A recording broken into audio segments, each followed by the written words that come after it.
I remember at a period of my life I was going to work and I was working on a job that I hated, and at the same time I was praying that I wouldn't get fired. I was praying that I wasn't laid off. I was miserable. Nobody was holding a gun to my head, but I showed up every day and I used a flimsy excuse. Well, I got to pay the bills. I've got a car payment I have to pay. I have a family, I have children, I have a car note, and I have a mortgage note I have to pay. I've got to survive. I was showing up for a paycheck. Ladies and gentlemen, that's not living.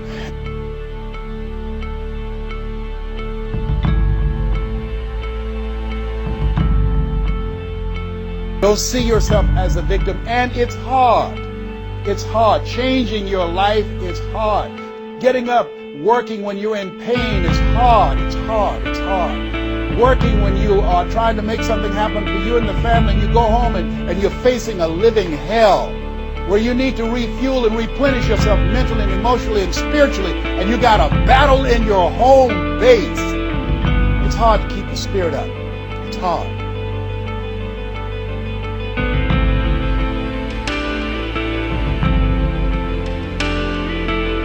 What's your plan? What's your goal? Because if you don't have a goal for being here is not a given. Here's something I want you to keep in mind. Life is a fight for territory. It's a fight for territory. And once you stop fighting for what you want, what you don't want will automatically take over.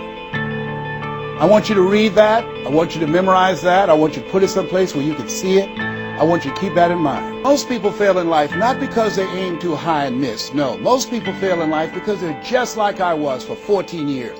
They aim too low and hit, and many never aim at all. Not at all.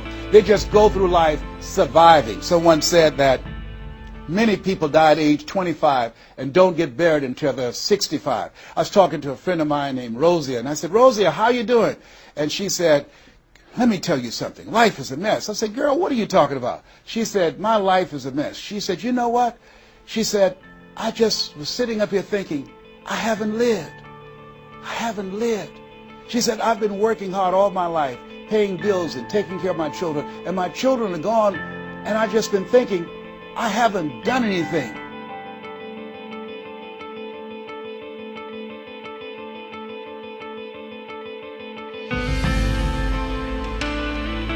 Potential. You have greatness within you. You have the ability to do more than you can ever begin to imagine. There's a reason that my favorite book says, as a man thinketh, so is he. And as he continues to think, so he remains. In order for us to begin to break into that level of greatness that we have within ourselves, you have to make a conscious choice every day to expose your mind to positive messages. So I put myself on a regimen. I do this every day, and I suggest that you do it. Write this down and tell you it's possible you can live your dreams.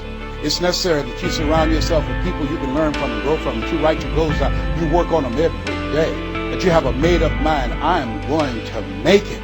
It's necessary that you constantly work on yourself, reading positive material, listening to positive material, going to seminars and workshops, investing in yourself, getting a coach. And it's you. You've got to take personal responsibility to make it happen. Don't see yourself as a victim. And it's hard. It's hard. Changing your life is hard.